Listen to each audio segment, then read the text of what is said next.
In March of 1990, a detective in Florida who was investigating a missing person case decided to search a forested area right off of a busy highway.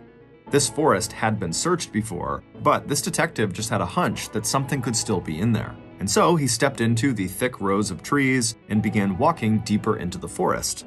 After a while, he was so far inside that he couldn't hear the highway anymore. All he could hear was the buzzing of insects all around him.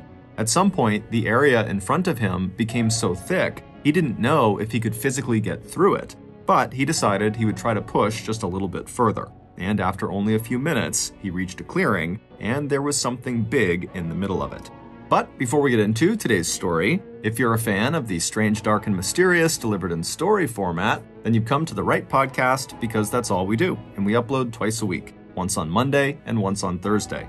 So, if that's of interest to you, tonight, please read a bedtime story to the 5-star review button, and then tuck them gently into their beds and give them a kiss on their forehead, and then once they peacefully doze off to sleep, proceed to scream death metal music into their ears. Also, please subscribe to the MrBallen podcast wherever you listen to podcasts so you don't miss any of our weekly uploads. Okay, let's get into today's story.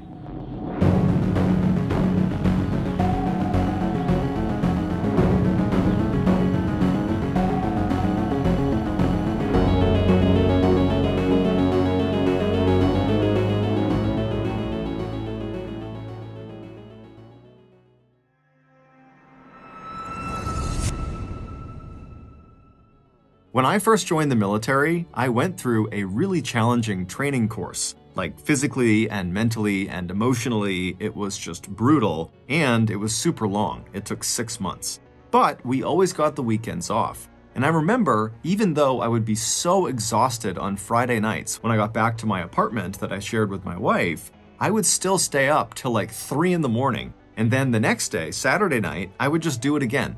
I wouldn't drink or party or anything. I would just crush endless pots of coffee and play video games. It was my little mental happy place that I needed in order to briefly escape from the reality of my miserable life, which did get a lot better after I graduated that course. But as much as I loved the Fridays and Saturdays during that course, I hated the Sunday nights more than anything.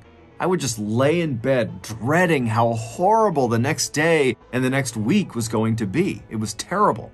Well, that feeling is not unique to going through a difficult military training course. It's a feeling we all deal with from time to time. It's called the Sunday Scaries. It's named that because most times you feel that dread about the next day or the next week on Sunday nights, because Mondays tend to be the worst day of the week. But the Sunday Scaries can hit you anytime for any reason.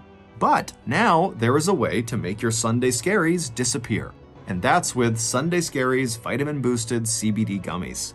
Just one Sunday Scaries sour gummy, because sour is my favorite kind, and I am chilled out, focused, and ready to take on whatever life throws my way.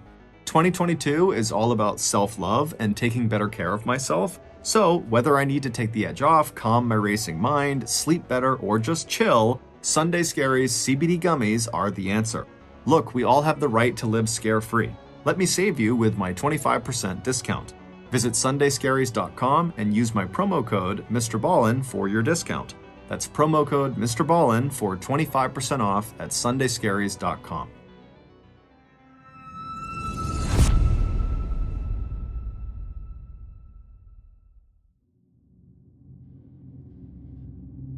Lorraine Hendricks waited until she was sure her daughter was asleep. Then, the 43-year-old mom opened her daughter's bedroom door as quietly as she could and peeked in on 7-year-old Catherine. No matter how busy or hectic Lorraine's day was, the sight of her sleeping daughter, her dark gold hair on the pillow, surrounded by picture books and stuffed animals, always gave Lorraine a sense of peace and contentment. It was just the beginning of March 1990. At this time of the year, it was already cold up in Connecticut, where Lorraine had been born, but here, in Lorraine's adopted home state of Florida, it was still mild and comfortable. The window in Catherine's room was open, and Lorraine could see the curtains move in the cool breeze. Lorraine knew she would never forget the terrible disappointment she had felt back in her early 30s when she had suffered a miscarriage. But that experience had also made the joy and gratitude she'd felt at the age of 38 when she became pregnant again all the more incredible. Even now, Catherine's birthday, still 4 months away, marked a milestone that felt as special to Lorraine as it was exciting for Catherine.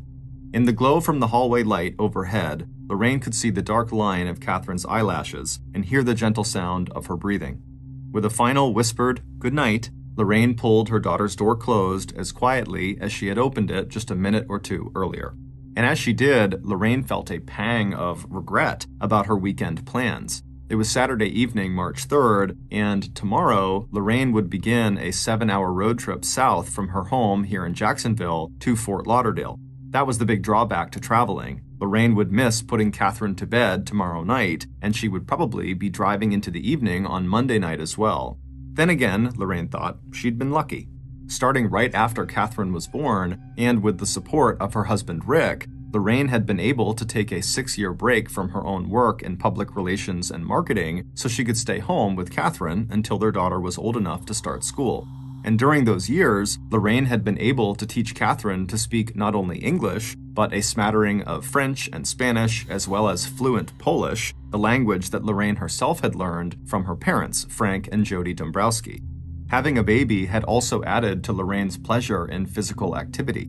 A natural athlete, Lorraine had always welcomed any and every physical challenge that she could find, from mountain climbing to skydiving to motorcycle racing to the black belt in karate she had earned when she was in her 20s. It wasn't long after giving birth that Lorraine was back to running, not only to get fit, but so she could run races again and even marathons. Except now, Catherine was with Lorraine in a stroller or caught up in her mother's arms towards the end of a race to be carried, laughing, across the finish line. Not that life was perfect. Lorraine gave a little sigh as she thought of Catherine's father. After 11 years of marriage, Lorraine and her husband Rick were just weeks away from finalizing their divorce. In fact, one of the reasons for Lorraine's trip south the next day was to arrange for the sale of their condominium, located in the Fort Lauderdale suburb where they lived before Rick had gotten his current job up here in Jacksonville 2 years earlier. But the divorce had been as friendly as their marriage had been. It was just that over time, the two of them, who had married only 6 weeks after meeting each other, had grown apart. And since their separation, Rick had met someone new, and so had Lorraine. The thought of this new man in her life made Lorraine smile. Since opening her own public relations firm a year ago, she'd landed some very big accounts and had made a name for herself. In the past 12 months, she'd helped organize and market some high-profile conventions, festivals, and corporate events, and arranged entertainment with celebrities like Frankie Avalon and Joan Rivers and the Smothers Brothers. And in the course of that work, Lorraine had met the man, also in the entertainment industry, who she believed would one day become her husband and Catherine's stepdad. Except this time, Lorraine was moving slowly.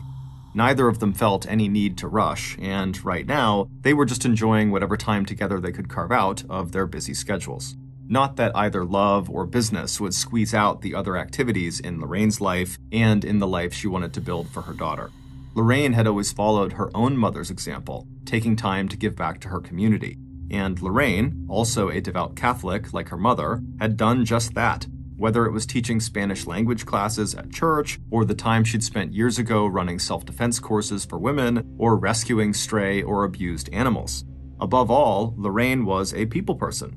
Confident and curious, she was a good judge of her fellow human beings, and whenever possible, if she was faced with a difficult situation or conflict, she tried to find common ground, without ever sacrificing her own strong code of morals and ethics. A moment later, and Lorraine had walked the short distance from Catherine's bedroom to her own. Her parents would be here first thing tomorrow, and right now, Lorraine needed to pack an overnight bag for her trip to Fort Lauderdale. At 8 a.m. the next morning, Lorraine was ready to go. As soon as she had showered, she'd slipped into a pair of faded jeans, a reddish-brown top, and comfortable moccasin-style shoes. Lorraine didn't bother with makeup. Not only was she a natural athlete, she was also a natural beauty. 5 foot 6 inches tall and slim as well as fit, Lorraine looked much younger than 43. Although her thick, once blonde hair had darkened years ago to a shining chestnut, it was easy to see why she had won the Miss Stamford, Connecticut beauty pageant back in 1967 and later did some work as a model. Lorraine quickly ran a brush through her damp hair, then headed downstairs to have a quick breakfast with Catherine and her own mom and dad before leaving. As she walked down the stairs, Lorraine smiled. She could already hear Catherine chattering to Lorraine's mom in Polish. After breakfast, Lorraine kissed her mom and Catherine, and they said their goodbyes. She reminded her parents that her soon-to-be ex-husband Rick would be there at 11 a.m. to take Catherine down to his own apartment, where she would stay until Lorraine got back on Monday. Then Lorraine and her dad carried her bags out to Lorraine's gray four-door Honda Accord, and Major Dombrowski, Lorraine's father was an officer in the Army, gave his daughter a quick hug. She promised she would call at her first stop for gas. The fuel gauge in her car was broken, and she didn't want anyone worrying that she would run out of fuel.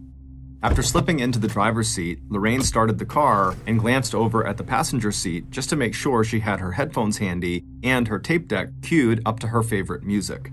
A moment later, Lorraine was backing out of the driveway. As she turned onto the residential street where she lived, she blew one last kiss to the tight group of 3 people, her parents and little Catherine, who stood waving at her from the doorway. As Lorraine headed into Jacksonville to pick up Interstate 95 that would take her all the way to Fort Lauderdale, she settled in to enjoy the familiar and scenic ride along the east coast of Florida. And at 10 a.m., true to her word, after 2 hours of driving, Lorraine pulled off I-95 and stopped at a gas station to refuel. Then, parking close to a nearby payphone, Lorraine got out to call her parents and chat for a minute with Catherine. Lorraine told her dad, who had answered the phone, that she was making good progress and she'd call again later when she got to Fort Lauderdale. About 1 hour later, Lorraine was traveling through Indian River County, one of those especially beautiful stretches of Florida that lives up to the name of its location along Florida's so-called Treasure Coast. Even though Lorraine had made this drive many times, she was still struck by the natural wonders all around her. On her way back, she'd be driving alongside the Indian River and the Pelican Island National Refuge. But even traveling southbound on the inland side of the interstate, there was plenty to see, especially since she seemed to have this particular stretch of the highway all to herself. After rounding a slight bend in the road, Lorraine noted the thick palmetto and pine trees that crowded the inside of the wide median strip on her left, and it was also at that moment that Lorraine suddenly became aware of the fact that she wasn't alone on I-95 after all. 4 days later, on March 8th, 36-year-old detective Phil Williams was standing in his now usual place, directly on top of a big red X that had been spray painted onto the shoulder of I-95 near Vero Beach in Indian River County, Florida. It had been 3 days since March 5th when the Florida Highway Patrol and Florida law enforcement had received a missing person report for Jacksonville resident Lorraine Hendricks. The stark words of the bulletin ran through Detective Williams's mind on an endless loop. Missing adult, endangered, good mental condition, foul play suspected. The first sign that something had happened to Lorraine was her failure to meet up with her realtor early on the afternoon of Sunday, March 4th in Plantation, a suburb of Fort Lauderdale and the location of the condo that Lorraine and her soon-to-be ex-husband owned and that Lorraine was about to put up on the market. By late on that afternoon of March 4th, the phone lines up and down the Florida coast and to every Florida patrol officer's headquarters between Jacksonville and Fort Lauderdale had started humming with frantic calls as Lorraine's family began to realize, with growing panic, that Lorraine seemed to have disappeared into thin air. The last anyone had ever heard from the 43-year-old mom and businesswoman was at about 10 a.m. on the morning she left Jacksonville, when she called her parents from a payphone at a gas station just 57 miles north of where Detective Williams now stood. It hadn't taken long to locate Lorraine's car. They found it even before the missing person report went out to all law enforcement. At noon on Monday, March 5th, Highway Officer Mike Transu, who patrolled that stretch of I-95, had already called into Vero Beach headquarters to report a 1982 gray four-door Honda Accord parked and apparently abandoned on the shoulder of I-95 southbound in Indian River County. There was no sign of the driver or any car keys, but when officers ran the plates, they discovered that the car was registered to Lorraine Hendricks. Once the car was towed to a police lot where it was searched and fingerprinted, police painted a large red X on the shoulder of the road where they had found Lorraine's car. In the 4 days since that discovery, Detective Williams had not wasted a minute. He had interviewed Lorraine's father and her soon-to-be ex-husband, who had both driven down to Vero Beach as soon as they heard that Lorraine's car had been found. With their help, investigators had put together a list of Lorraine's friends and business associates, as well as the name of the new man in Lorraine's life. The only item that appeared to be missing from the car was Lorraine's wallet, with her driver's license and her car keys. Investigators also pulled all the traffic tickets, warnings, and arrests that had been made along I-95 in the days before, during, and after Lorraine's disappearance in hopes that law enforcement had encountered either Lorraine or anyone remotely suspicious who might have been involved in her disappearance. Detective Williams and his officers had done foot searches of both the shoulder and the median strip where Lorraine's car had been found, looking for any clue, from a scrap of paper she might have dropped to an article of clothing or jewelry, but so far, nothing. It turned out the gray Honda she was driving had plenty of gas and no mechanical problems that might have led to a roadside breakdown. There was no evidence that Lorraine had picked up a hitchhiker. There was no sign that her car plates had been run through any law enforcement system database on either Sunday, March 4th or Monday, March 5th when her car was discovered. Lorraine's new boyfriend had left the day before Lorraine's trip south to spend a week in Europe on business, and Lorraine's soon-to-be husband had been up in Jacksonville with their daughter when Lorraine disappeared. But even though their foot searches of the area hadn't turned anything up either, Detective Williams kept finding himself returning again and again to the red X on the side of the road where Lorraine's Honda had been found. He was standing there now on the warm, windy, and very humid afternoon of Thursday, March 8th, staring in frustration at the densely wooded median strip about a mile away that separated this southbound stretch of I-95 from the northbound lane.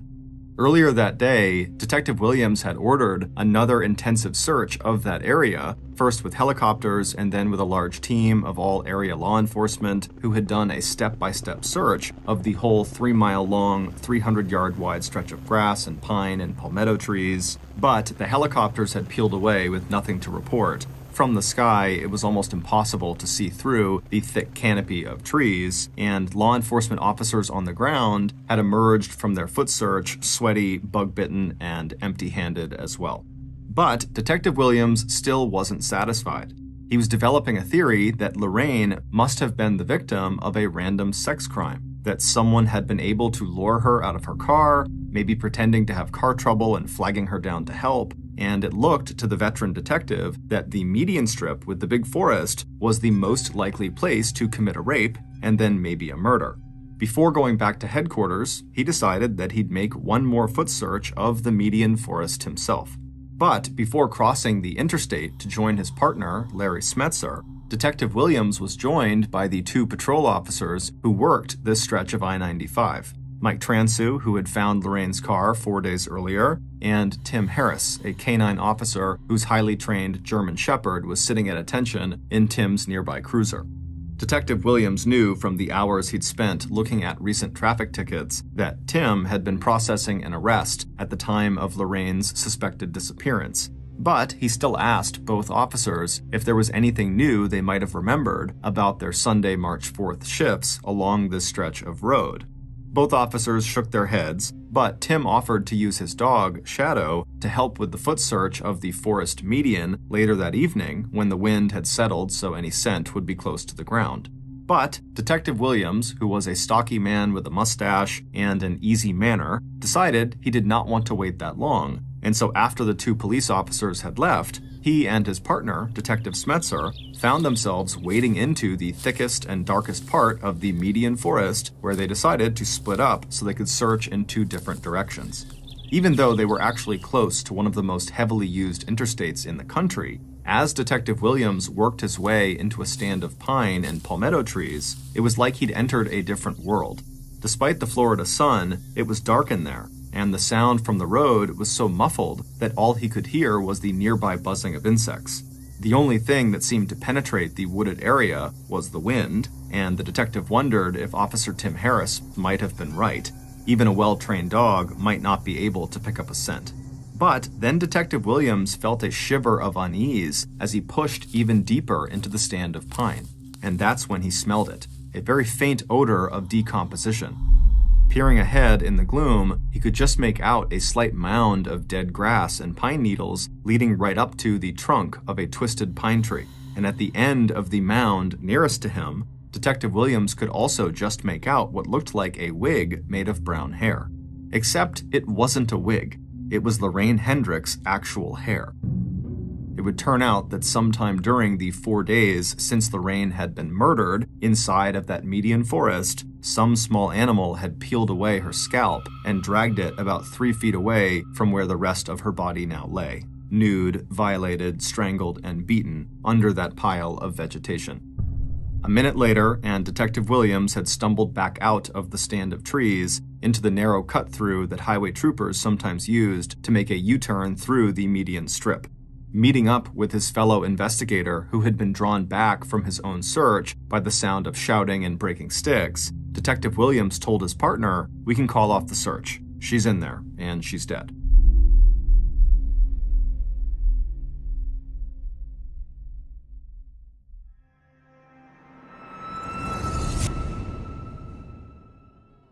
Today's podcast is sponsored by BetterHelp. After getting out of the military in 2017, I became depressed. I wound up seeking out therapy though, and it truly changed my life. But what I don't often highlight on here is the fact that I still see a therapist now despite not feeling depressed anymore. Because I've learned firsthand that the best way to handle your mental health is to treat it the same way you treat your physical health. You gotta just stay on top of it all the time. That way, when you start to struggle, you already have rapport with someone who can help. Also, I've found having a therapist to talk to is a great way to just solve life problems. Therapists are able to offer perspective that friends and family just can't. And many times, it's that perspective that allows you to fix whatever's going on in your life. So, if you're interested in making your mental health a priority like I have, consider giving BetterHelp a try. BetterHelp is a highly reviewed online therapy platform, and so that means it's super convenient, it's accessible, and it's affordable. BetterHelp can get you matched with a therapist after filling out a brief survey, and if that match doesn't work out, it's completely free to switch therapists at any time. When you want to be a better problem solver, therapy can get you there. Visit betterhelp.com/MrBallenPod today to get 10% off your first month. That's betterhelp.com/MrBallenPod.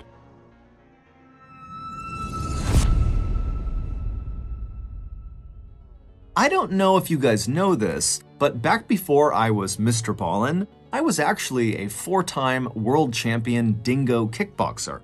Now, dingoes may not sound like much of an opponent, but I had to get 7 eye transplants during my 11-month career and nearly died every time I hopped in the ring, all without ever having a life insurance policy in place. I just assumed that since my profession was so high risk, no one would ever consider covering me. And to be honest, the whole life insurance process also intimidated me more than going toe to paw with the dingo. It wasn't until my last fight, when I nearly lost my foot from my roundhouse knockout kick to win my 4th title, that I started to reevaluate my career and wanted to take the first steps towards finding quality life insurance coverage. And that's when I found Policy Genius. Policy Genius is an insurance marketplace that makes it easy to compare quotes from top companies like AIG and Prudential in one place to find your lowest price on life insurance. You could save 50% or more on life insurance by comparing quotes with Policy Genius. Options start at just $17 per month for $500,000 of coverage.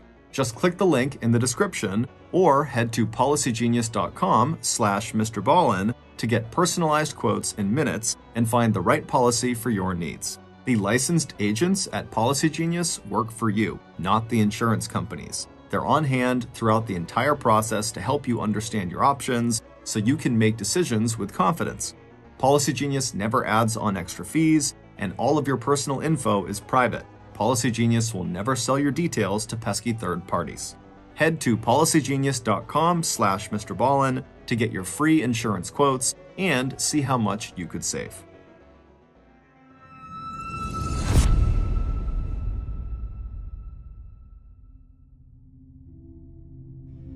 By 1:15 p.m. on Thursday, March 8th, the median strip on that stretch of I-95 through Indian River County was crowded with law enforcement and medical personnel. The area around Lorraine Hendricks' badly decomposed body was cordoned with yellow crime scene tape. Except for a single gold hoop earring found near her body, police found no trace of Lorraine's wallet or any of her clothing. By 7 p.m. that night, the Vero Beach medical examiner was conducting Lorraine's autopsy. Time of death was likely Sunday, March 4th, just a few hours after Lorraine had waved goodbye to her parents and Catherine before setting off on what should have been a routine trip to Fort Lauderdale. The next day, newspapers across Florida headlined the story, "Missing Jacksonville Woman Found Murdered." And not only did Detective Williams start receiving hundreds of tips from the public, but he also started hearing about how women all over Indian River County were now deeply scared. One of those women was 27-year-old Sandy Wessendorf, the mother of 2 young children who lived in an isolated area just 10 miles north of Vero Beach and not far from the site of Lorraine's murder. Except that Sandy had actually been feeling scared for a long time. Back in November of 1989, almost 4 months before seeing the headline about Lorraine's murder, Sandy had finally decided it was time to file for a divorce. Bright, beautiful, and completely inexperienced when it came to sex and relationships, Sandy had met her future husband when she was just 16 and he was 21. Although now, looking back to that time, if Sandy was truly honest with herself, she would have to admit that there had been problems right from the start. He had been unfaithful and unreliable, he flirted with her friends, he called her names like slut and bitch, and her mother, who was very close to Sandy and to Sandy's 2 other sisters and 1 brother, just never liked her son-in-law. And that was one big reason why Sandy had kept her marital problems very much to herself. Unlike her mother, Sandy had been sure when she got married at the age of 18 that all those problems would just go away. Because when she did break up with him a year before their marriage, when it turned out he had a second serious girlfriend who also expected to marry him, he had done everything he could to win Sandy back. And as always, Sandy had just found him too charming and handsome to resist. Despite her own popularity and good looks, Sandy was 5 foot 4 inches tall, slim and fit, with long blonde hair and green eyes. Sandy had never been with another man before falling in love with her husband. So it took her a while to realize that the physical ways in which he controlled her were not necessarily common or normal. There were the sharp pinches on the insides of her arms and her thighs, where no one would see the bruises. There was the way he twisted her arm behind her back, and lately, how he had put his hands around her throat and told her, quote, "I could snap your neck and kill you right now." The last straw had been Sandy's birthday celebration. He'd planned dinner out for the 2 of them on September 29th, exactly 1 week before her actual birthday. Sandy had been excited. They hardly ever went out, especially since their first child had been born back in 1983. Sandy still remembered that event. After she had gone into labor and asked her husband to take her to the hospital, he had refused to drop her off at the door of the hospital. Instead, annoyed that she had gotten him up so early in the morning, he had insisted on parking in the visitor's lot. After watching her struggle out of the car, he'd told her, quote, "You're gonna walk, bitch." Their second child had been born 2 years later. But still, Sandy had been excited about the birthday dinner, and the children were excited about spending the evening with other family members. But literally, right after Sandy and her husband had gotten to the restaurant and their food had arrived, Sandy's husband looked up from his plate, stopped mid-chew, and announced that he was seeing another woman. Then he motioned to Sandy's own plate and told her to start eating or her dinner would get cold. It would turn out that her husband had not just started having an affair. He'd been involved with this woman for the last 4 years, and Sandy had had no idea. Although looking back, all the signs had been there. The affair had started when Sandy was pregnant the second time, and her husband always had things to do and places to be that took him away from home. But Sandy had truly believed that whatever their issues, both she and her husband had been absolutely faithful to each other. In fact, to Sandy, that was the one thing keeping their marriage together. Sandy had put up with her husband's abuse because she really did believe that deep down, they must be each other's soulmates. But now, she had no reason to believe that, and she knew she had to end the marriage. But what Sandy hadn't expected was her husband's reaction to her decision to file for a divorce. He had no intention of giving up his other woman, but there was no way he was going to give up Sandy either. After that, things had gone from bad to worse. On Valentine's Day, 1989, she found out just how obsessive her husband had become. When she had gone to her bookkeeping job that day, she discovered her boss waiting for her. With a grim look on his face, he told her that someone she knew must have broken into their office where they kept sensitive financial information and gestured to the inside of the small room where she worked. When Sandy looked through the door, she knew immediately that her husband must have made copies of her work keys and used them to enter the building the night before. The space in front of her was crammed with white and red balloons. Bursting into tears, Sandy had turned around and gone straight home, knowing that she'd be lucky just to keep her job, and she couldn't afford to lose that job. Her husband could never seem to possess enough things: cars, trucks, boats. He'd even talked about getting his own helicopter. If Sandy hadn't been so good at managing money and juggling more than one job, they would have lost their house a long time ago. And right after Sandy had walked through the door of that house on the afternoon of the balloon incident, she came face to face with her surprised husband. Rushing past him, she locked herself in the bathroom, and it was then that she saw the tape recorder he had left sitting on the bathroom counter. When she hit the play button, she realized with shock that he had been recording her incoming and outgoing phone calls. When Sandy eventually stepped out of the bathroom carrying the tape recorder, her husband's face was a twisted mask of rage. After that, Sandy found other tape recorders that he had left around the house, one in her bedroom and another hidden in the creases of the living room sofa. Now, not even a month later, Sandy didn't even bother to remove these recording devices. If she did, she knew he'd just find some other way to invade every private space in her life. As darkness fell over Sandy's house in Citrus Hideaway, and her 2 kids slept upstairs, Sandy sat listening in her kitchen. And as she expected, it wasn't long before she heard the soft thump as her husband, who had been kicked out of the house, stepped carefully through the window of their son's upstairs bedroom. For weeks now, he'd been climbing from a low-hanging porch roof up onto the second story and then into their upstairs. Sandy didn't even bother to call out and tell him she knew he was up there and that she knew he'd been spending the night in that room for weeks, because it wouldn't have done any good anyway. Following the discovery of Lorraine's body, Detective Williams and his team tracked down dozens of tips and possible leads in the murder case. There was the man in a yellow Oldsmobile who seemed to be following a female driver off of an I-95 exit. There was a woman who reported that a man had tried to force her car off of I-95 and then had shot out her car window before speeding away. One man who contacted the police telling them to be on the lookout for someone who trolled I-95 for stranded female motorists turned out himself to have had a prior conviction for rape, a set of handcuffs in his glove compartment, and a rock-solid alibi. But despite spending hundreds of staff hours on this case, the only physical evidence they'd turned up that was in any way related to Lorraine's killing was on March 9th, when Vero Beach police were contacted by police 1 county over with a report that Lorraine's wallet, that was missing the driver's license, had been discovered in a rest area dumpster 20 miles south of where Lorraine's car had been found. The wallet had actually been recovered before Lorraine's body had been found and ID'd, so police had not recognized its significance right away. But any hope that the wallet could help ID the killer was short-lived.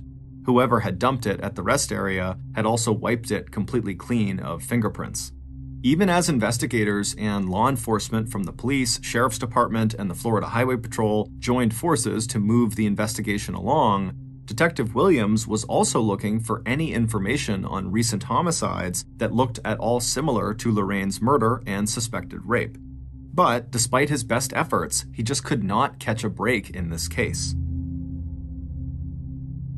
On March 21st, 13 days after discovering Lorraine's body, the detective was once again poring over all the tickets, warnings, and other records of police activity in the area on March 4th and 5th, the day that Lorraine had been driving and the day that her car had been discovered.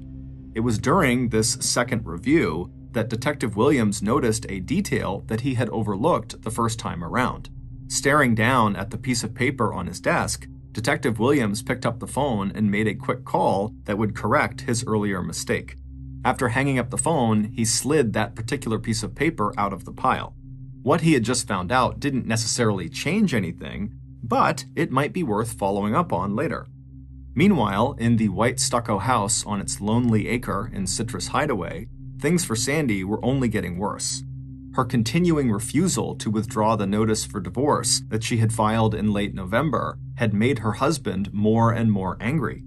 At about 9 p.m. on Sunday, March 25th, when Sandy was sitting in the living room of her house talking with two of her visiting neighbors, she heard the familiar thump of her estranged husband landing on the floor upstairs in their son's bedroom. This time, Sandy jumped up and ran upstairs to confront him and told him that if he was going to come into the house, then he should come downstairs because their neighbors knew he was there. A few minutes later, he was sitting in the living room, but was refusing to say a single word until the neighbors left, which they ultimately would. But as soon as the door closed behind the neighbors, Sandy's husband exploded into action. 10 inches taller and 70 pounds heavier than his terrified wife, he grabbed Sandy and dragged her across the room and up the stairs into the master bedroom where he had stashed a black vinyl bag.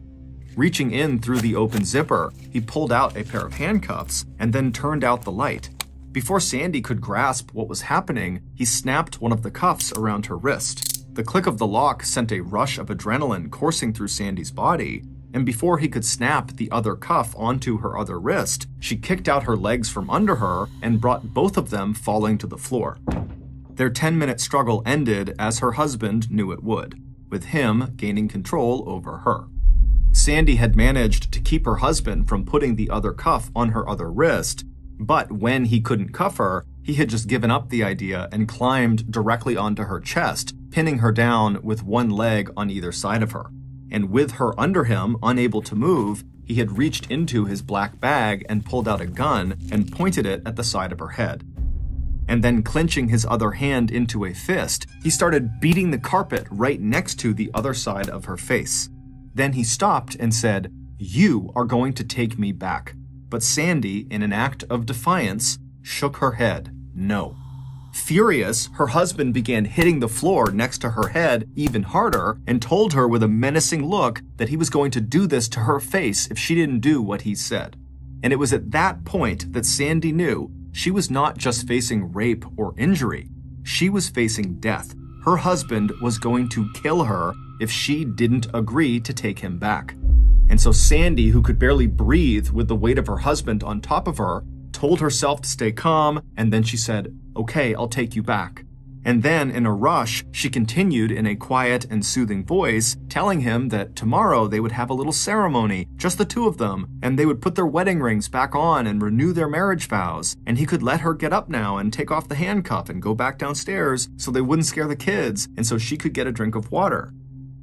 A few minutes later, they were sitting together in the living room. Sandy tried to keep her hands from shaking as she drank the glass of water he had handed her. She could already feel the swelling around her wrist from where the metal handcuff had been.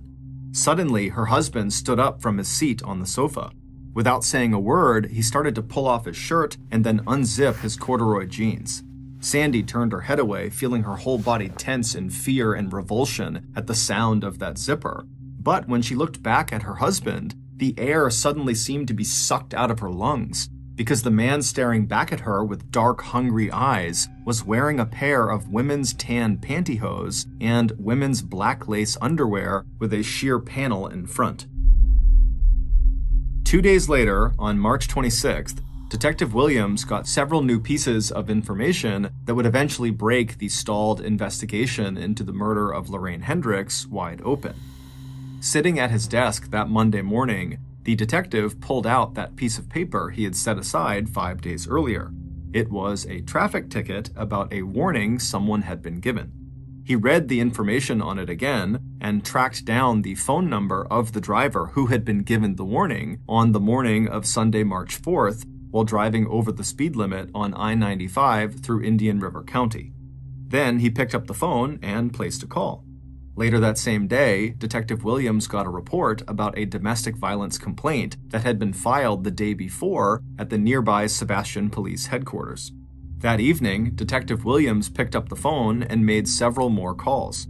One of them was to a terrified young woman named Sandy Wessendorf, who agreed to meet with him the next day, Tuesday, March 27th, in the parking lot of a nearby high school. Based on those phone calls, the meeting with Sandy, the medical examiner's report, and the eventual confession of Lorraine's murderer, here is a reconstruction of what police believe probably happened to Lorraine Hendricks on the day she was killed. Back on Sunday, March 4th, Lorraine was making good time as she headed down I-95 from Jacksonville to Fort Lauderdale. Only 2 hours into her 7-hour trip, she almost hated to stop, but she knew her parents would appreciate the call. And she was looking forward to talking with her daughter, Catherine, before Rick arrived at 11 a.m. and took her back to his apartment. So, at about 10 a.m., Lorraine pulled off the interstate at an Amoco gas station, topped off her fuel tank, then went to the ladies' room, and then used the nearby payphone to call home. When she pulled back onto I-95 South a few minutes later, Lorraine was smiling as she thought of how excited Catherine was to be spending the morning with her grandparents. And this next part of her trip through Indian River County was especially beautiful. So Lorraine put on her headphones and she bumped the volume up on her music, and she settled in for a long stretch of driving. About an hour or so later, Lorraine was driving around a slight curve on I-95 with a thickly wooded median on her left. She was just thinking about how empty the road was when, out of nowhere, she saw a police cruiser appear in her rearview mirror. Instantly, her eyes dropped to the dashboard, and she was relieved to see that she was driving roughly the speed limit. But when she glanced in her rearview mirror again, she was surprised to see that the highway trooper had his lights on and was clearly waiting for her to pull over onto the shoulder. This wouldn't be the first time that Lorraine, who was often teased for driving too fast, had been stopped by police. But she was calm. As the daughter of an Army major, she had been raised to be both respectful and professional when it came to officers in uniform. So even though she wasn't sure why she had been stopped, she parked her car on the side of the road, she took off her headphones, and by the time the highway patrol officer had reached her window, she had taken out both her driver's license and her car's registration. But almost as soon as she looked up at the tall, muscular officer in his beige Stetson hat, Lorraine felt a sense of alarm. He seemed agitated, and when he leaned down to look through her window, she felt his eyes crawling all over her. Later, when he had forced her into his cruiser and driven into the cut-through of the median strip, Lorraine still thought she could save herself. But the German Shepherd in the back of the cruiser was terrifying, with its low growl and bared teeth. And when the man had dragged her out of the cruiser, slamming the car door behind her, her relief at being away from the dog instantly changed to a different kind of fear. Even with her now rusty skills in self-defense, Lorraine was completely off balance, and before she could even react, her attacker was dragging her deep into the thickest part of the median strip forest, into a stand of pine and palmetto trees with a canopy of branches and leaves that was so thick even the bright Florida sun was blotted out. And now the man was talking to her like she was someone else, his wife, a woman he called Sandy, who apparently was threatening to divorce him. But he would never let that happen. Undoing his belt and unzipping his pants, he shoved Lorraine down on the ground. Even as Lorraine tried to talk to him, to tell him she understood he was hurting, that she was not the person he thought she wasn't Sandy, he yanked her pants down and pulled her shirt and bra up over her chest, and then straddling her, he pinned her arms to her sides.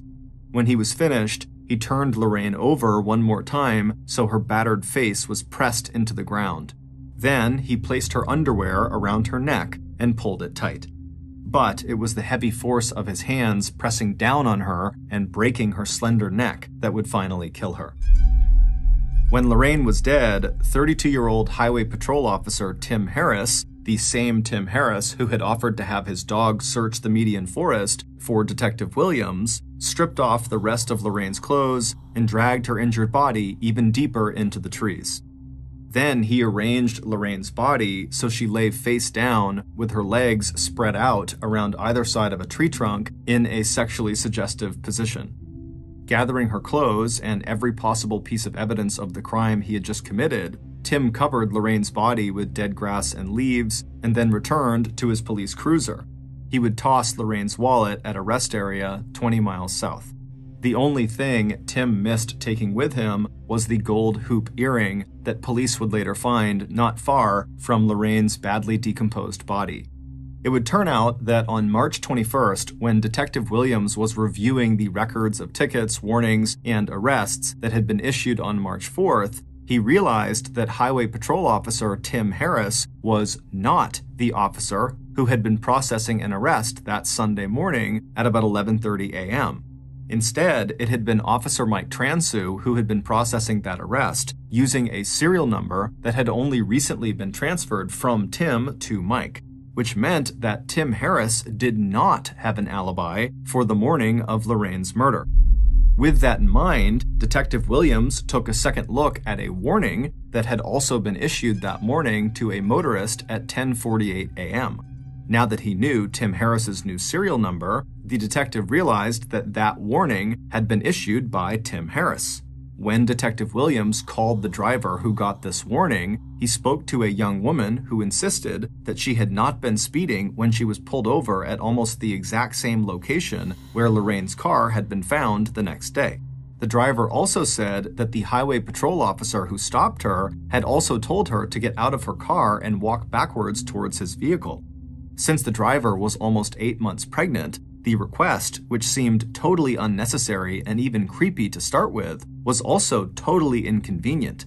But once the patrol officer noticed how pregnant the woman was, he immediately seemed to lose interest in her and in his accusation that she had been speeding. When he handed her the warning he had written out, he even told her, "Oh, you can just throw that away. It doesn't mean anything." As Detective Williams considered this new information, he thought again about that stretch of I-95 and how an officer parked near that curve in the road would be able to look directly through the windshield of oncoming cars and spot women who were driving alone. Detective Williams believed that the woman who got the warning at 10:48 a.m. was only saved because of her advanced pregnancy, that was a turnoff to Tim Harris.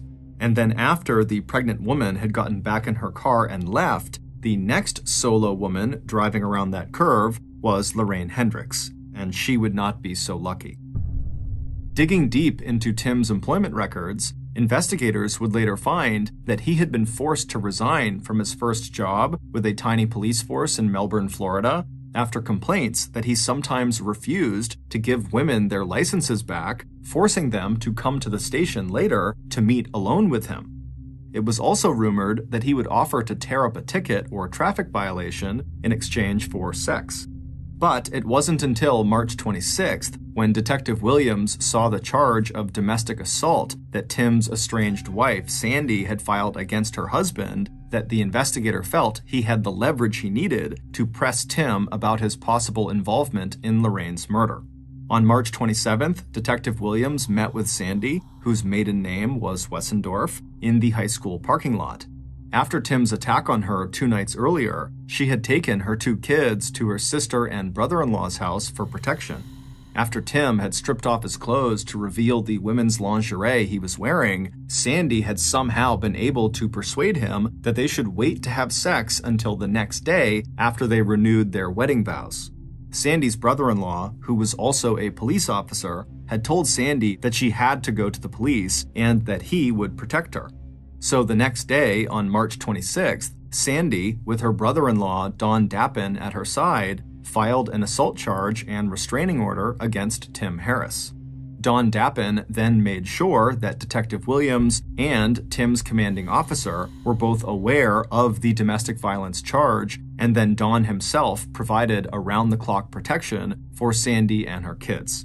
Sandy would later locate the lingerie her husband had been wearing, and she would give it to police. But although Lorraine Hendricks sometimes wore a similar style of underwear, police did not find any physical evidence that that lingerie actually belonged to her. On April 7th, 1990, almost 1 month to the day that Lorraine's body was found in the median strip along I-95, Tim Harris confessed to her murder. Despite the medical examiner's report that showed that Lorraine had probably been beaten severely around her head and shoulders, Tim would insist it was Lorraine who had begged him to have sex with her. He told investigators that she had been a nice person who sympathized with his anger over his wife divorcing him. At some point, he seemed to have snapped, and the rage he felt towards Sandy, he transferred to Lorraine. Tim Harris insisted that he couldn't remember exactly when or why he had posed her dead body so suggestively around the trunk of the pine tree, any more than he could remember having forced Lorraine into his cruiser, commanded his dog to attack if she resisted, and then dragged her out of the cruiser and into the thicket of pine and palmetto trees, where he raped and killed her. On Friday, September 28, 1990, Tim Harris avoided a jury trial and possible death sentence by appearing before a judge, admitting that he had killed Lorraine Hendricks and pleading no contest to first-degree murder charges. Tim Harris was sentenced to life in prison with a mandatory sentence of at least 25 years. Even though the ex-Florida trooper became eligible for parole in 2015, as of today, he remains incarcerated at Hardy Correctional Institute in Bowling Green, Florida.